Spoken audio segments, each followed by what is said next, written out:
Shalom, shalom, shalom, haleluya, puji Tuhan. Tuhan Yesus baik buat kita, amin. Sebab Dia telah menganugerahkan kepada kita satu hari lagi, Jumat 12 Agustus tahun 2022.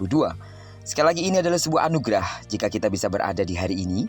Karena itu mari kita jalani hari ini dengan penuh tanggung jawab di hadapan Tuhan. Baiklah, sebelum kita lebih jauh melakukan semua kegiatan aktivitas kita sepanjang hari ini, izinkan kembali Tuhan berbicara kepada kita melalui pembacaan Alkitab satu hari satu pasal dari pembacaan 52 hari bersama Yeremia.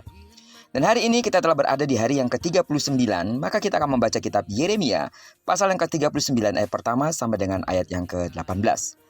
Judul perenungan kita pada pagi hari ini, Perlindungan bagi yang setia. Sebagai pengantar renungan ini, saya akan coba bacakan ayat yang ke-15 sampai dengan ayat yang ke-18. Judul perikopnya adalah Janji kepada Ebed-Melek bahwa ia akan dilepaskan. Selagi Yeremia masih terkurung di pelataran penjagaan, firman Tuhan datang kepadanya, bunyinya, "Pergilah kepada Ebed-Melek, orang Ethiopia itu, dan katakanlah kepadanya, beginilah firman Tuhan semesta alam, Allah Israel. Sesungguhnya, firmanku terhadap kota ini akan kulaksanakan untuk kemalangan dan bukan untuk kebaikannya. Dan semuanya itu akan terjadi di depan matamu pada waktu itu juga. Pada waktu itu juga demikianlah firman Tuhan, aku akan melepaskan engkau dan engkau tidak akan diserahkan ke dalam tangan orang-orang yang kau takuti. Tetapi dengan pasti aku akan meluputkan engkau. Engkau tidak akan rebah oleh pedang. Nyawamu akan menjadi jarahan bagimu. Sebab engkau percaya kepadaku, demikianlah firman Tuhan." Tuhan adalah perlindungan yang teguh bagi setiap orang yang percaya kepadanya. Amin. Ia tahu bagaimana cara yang terbaik menjaga hambanya dari tangan para musuhnya dan semua orang-orang yang mengasihi dia. Hal tersebut dibuktikannya melalui pengalaman hidup Yeremia yang akhirnya terbebas dari hukuman karena taat menyampaikan firman-Nya. Dalam nas hari ini, perlindungan Allah juga nyata bagi Ebed-Melek. Sebab pada pembacaan kita hari kemarin, ia adalah salah satu dari anggota kerajaan yang melihat ketidakadilan yang menimpa Yeremia.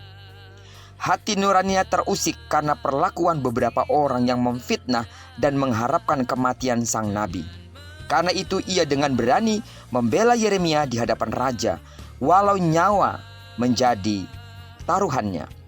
Namun ia tetap melakukan hal tersebut demi menegakkan keadilan dan kebenarannya. Atas persetujuan raja, ia berhasil menyembunyikan Yeremia dari tangan para musuhnya. Tindakan tersebut merupakan perwujudan dari iman kepada Allah.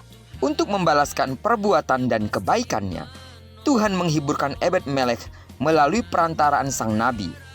Tuhan berpesan agar Ebed-Melek tidak perlu takut pada Raja Babel karena Tuhan akan melindunginya. Meskipun kalah perang, nyawanya tidak akan hilang.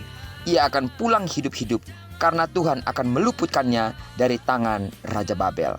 Tahukah saudara bahwa sikap Ebed-Melek mewakili sekelompok kecil umat yang tetap setia pada Tuhan di tengah-tengah kedurjanaan bangsa Yehuda. Dan yang pasti, setiap orang yang mau dipakai oleh Tuhan untuk melakukan hal yang baik dan benar tidak akan pernah terluput dari perhatian Tuhan. Dan setiap kebaikan yang kita kerjakan untuk mempermuliakan nama Tuhan, atasnya berkat dari Tuhan menanti kita. Karena itu, jangan jemu-jemu berbuat baik. Karena kalau sudah tiba waktunya, Tuhan akan melimpahi kita dengan berkat-Nya. Amin. Seperti apa yang dilakukan oleh Ebed-Melek, kiranya kita juga melakukan hal yang sama. Membela perkara yang benar. Jangan pernah jemu-jemu untuk berbuat baik terhadap siapapun. Kepada hamba-hamba Tuhan, kepada anak-anak Tuhan, kepada keluarga kita, kepada tetangga kita, kepada siapapun. Jika kita melihat mereka berhak untuk mendapatkan keadilan, kiranya dengan hikmat Tuhan, kita bersama-sama memperjuangkan keadilan bagi sesama kita. Karena dengan demikianlah kita sedang melakukan bagian kita sebagai anak-anak Tuhan untuk membuktikan betapa kita mengasihi saudara-saudara kita, saudara seiman kita, siapapun mereka. Sebab dengan demikianlah nyata di dalam kita ada kasih Kristus untuk memperhatikan setiap orang yang perlu pertolongan kita. Lakukan hal yang baik, sebab hal yang baik akan tetap kembali kepada kita. Tuhan akan membalaskannya sesuai dengan kasih karunia-Nya kepada kita. Terpujilah nama Tuhan. Kiranya perenungan kita pada pagi hari ini akan terus menyemangati kita untuk tidak jemu-jemu berbuat baik kepada siapa saja. Karena perbuatan baik yang kita lakukan pasti kembali kepada kita dengan membawa berkat yang berlimpah. Diberkatilah kita bersama dengan orang-orang kita kasih sepanjang hari ini. Dan apapun yang kerjakan tangan kanan dan tangan kirimu pasti dibuat Tuhan berhasil.